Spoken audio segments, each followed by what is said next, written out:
Today we are going to talk about insecure output handling.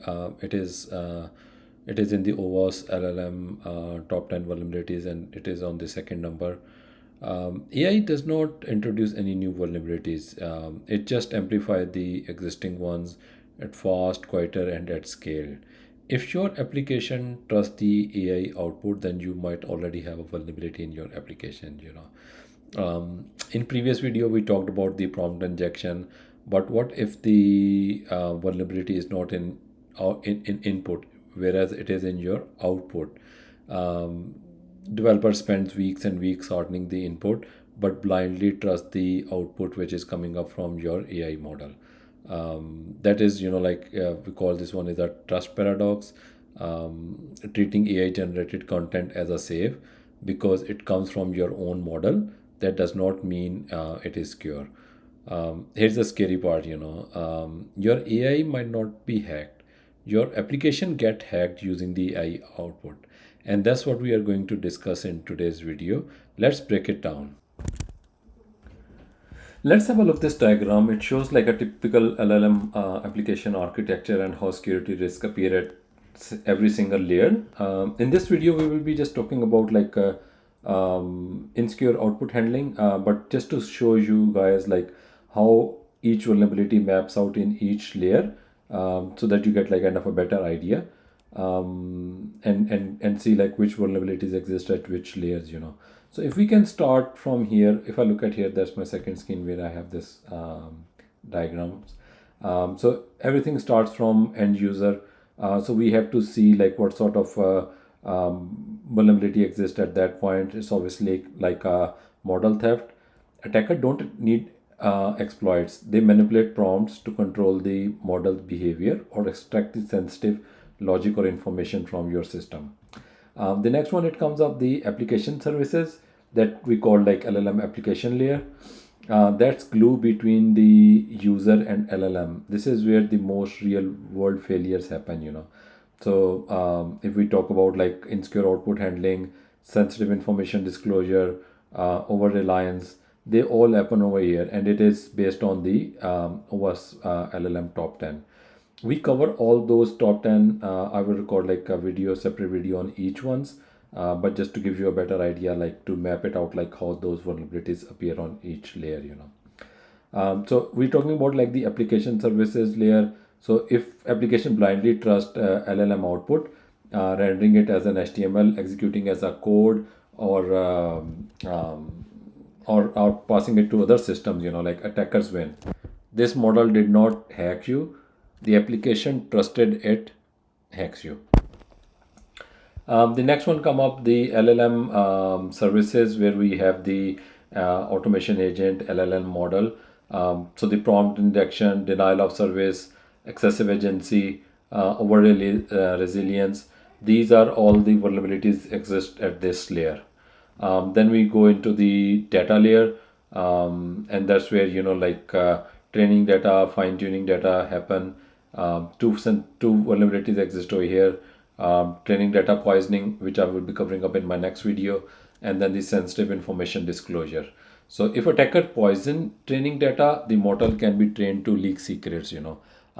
That's how it is. Give unsafe advice or like behave maliciously, and permanently. Next, we have like the plugins and extensions area over here. And there are a couple of risks exist over here as well, like the prompt injection, which you can see exist at LLM service. So there are some of the risk exist at different layers, and some are kind of like a repetitive as well. Again, like model DOS over here, insecure plugin design, excessive agency, model theft. These are all the vulnerabilities exist here. So a poorly designed plugin with too much access turns the LLM into a privileged insider with no security awareness. Then we go down towards the downstream service, where we have website APIs, databases. Obviously, like the supply chain vulnerability, that's the one of the big thing nowadays. It's in top 5, but I would say like it must be somewhere top 3. And then the excessive agency. So once the malicious output reaches downstream service, the blast radius is real, data leaks, corrupted database, unauthorized transaction, all that happen on this layer. So the key message over here is, this diagram shows one critical truth. LLM security is not a model problem. It's a system design problem. Now let's break it down and see what actual risk is and what is the potential impact and how we can remediate it. I will show you guys one practical example as well where we can look into the chatbot and see like how we can exploit it. Now let's have a look like what actual risk is. So developers, like as I talk, like often trust the output generated by large language models. But what happens like when this trust is mislead? Again, like using a code from unknown source in a speech without checking whether it's an appropriate or accurate can be a problematic, right? However, handling LLM outputs insecurely can be outright dangerous. And similarly, like attackers may control LLM generated contents via prompt input. So adding LLM output directly to the web pages, executing them as a code or embedding them with the command lines can have a significant repercussions. I just highlighted some on this image as well, like where you have the cross-site scripting and then you have the code command execution and documents and emails. So there are like those three main areas um, where the risk is. Next, let's have a look the potential impact over here. So again, like this is the diagram which shows you a bit detail about how this whole thing map it out. So if you have a look, like on the left side, on the left, like we have an attacker craft a malicious prompt containing a XSS payload. That prompt is sent to the LLM. The LLM does not understand the security intent. It simply follows instructions and generate output, right? As a result, the XSS payload is reproduced in the AI generated content. Then the output is then treated as trusted and marked as validated by the application over here. When the vulnerable application render it, the XSS executes successfully, and then hackers achieve it what they want to achieve it. So at this point, defenders may test the attack through WAF. That's another very interesting thing, like however, attack can repeatedly use the LLM to slightly modify or mutate the payload. These variations are clustered and refined until someone bypass the WAF rules. The same LLM can be used defensively to generate updated WAF rules, but by then the core issues remain there. So the problem is not in AI. The problem is trusting AI generated output and execute it without proper validation, encoding, and contextual controls. One thing I would like to mention, like either you're working on the traditional application or you're working in the LLM, there are a couple of things, like which remains. One is the never trust the input. Either it's a standard application or LLM. Always sanitize the inputs. If you start doing those two things in your application, you will see the lot of vulnerabilities have been reduced. Again, by repeating it again and again, it sounds like does there any application still exist where there is no input sanitization? So the answer is yes. Like I've worked across different industries.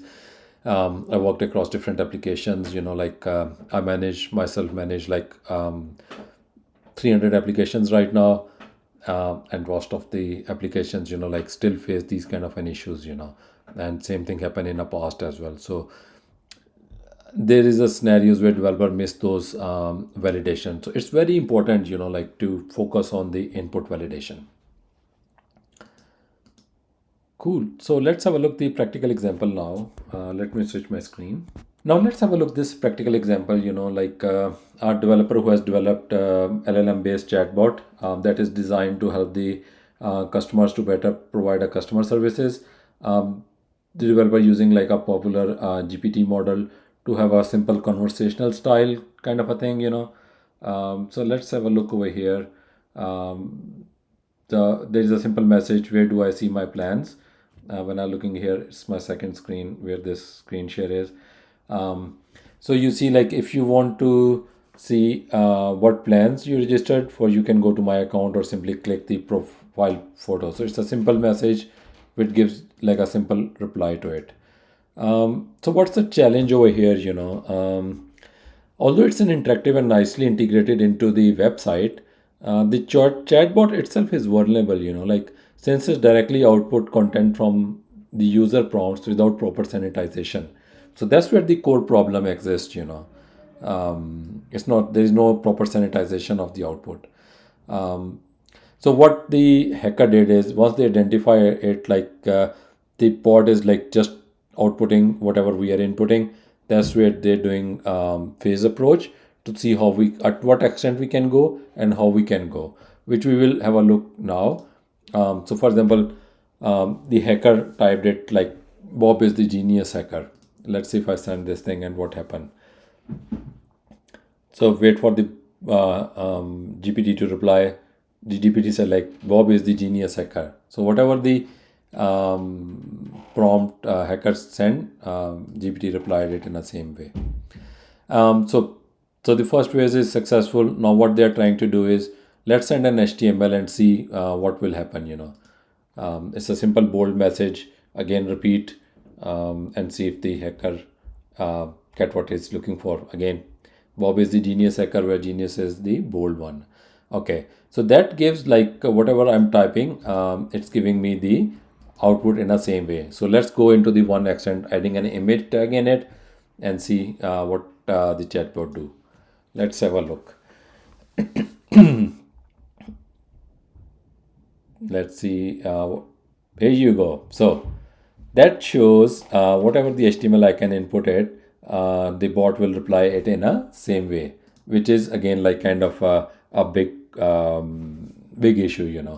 So the next phase, like, once you're done with the phase one, where is a discovery phase, the next phase is like, the hacker is confident now about the chatbot vulnerabilities, and from there on he start preparing the XSS payload and then load the malicious JavaScript code from his domain, which work flawlessly. Let's have a look and see how that will happen. If I click on a request over here, Bob's actually, like, the hacker finds a way to attack the customer chatbot without their interaction, starting by sending a post request and then checking the request and response that leads to cross-site scripting. So again, like, there's the prompt and they inject some XSS attack vector in it and see what sort of a response you will get in reply. So it's a response which hacker expecting it. So here you go. Lots of good server runs Bob malicious input without sanitizing it. So he's done with the crafting a message phase, and then it's a time to deploy. Because it's a post request, so what hacker did is to create a page on his site that will send the request with a payload right after the user visits it. And then, this HTML, the one which is coming on your right side, is the one automatically submit the post request with the payload. And at last step, hacker deploys the Bob HTML page on his site and then name it, hacker.com/chat.html. That's it. He's ready to launch. Everything is ready. Now he can spread the link to attack the innocent victims. Here's a quick recap, like with a diagram that shows how we get to this point.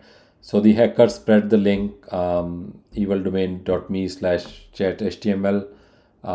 Click on it. That clicks to the Alice browser. Open up the link, evildomain.me. Submit form with XSS payload.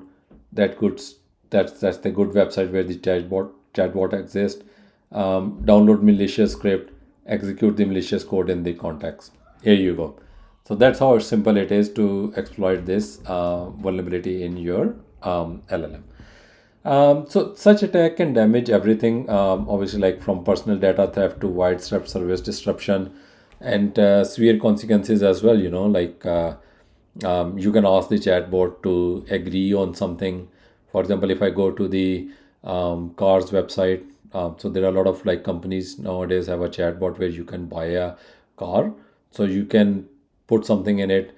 I will buy this model with just like a £1 or $1, whatever that currency is, and are you agree with it, and this is a legal binding. Chatbot say, yeah, I agree, it's a legal binding, that's it. So whatever you say, chatbot applies it in the same way, which is again like kind of a big problem in those LLM models. Now let's have a look like what are the solutions and how we can uh, mitigate this thing, and how we can make our LLM more secure. So the first step which comes up, like the filtering. Again, like we have to understand filtering does not work. So many teams responded with the regex filters, block list, keyword detections. That does not work because LLM can rephrase payloads. Attacks do not look malicious.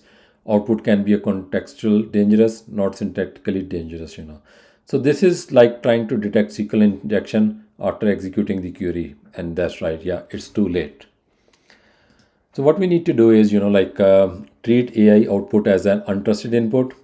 It's always never trust the output. If it goes to HTML, encode it. If it goes to SQL, parameterized it. Shell, block or whitelist.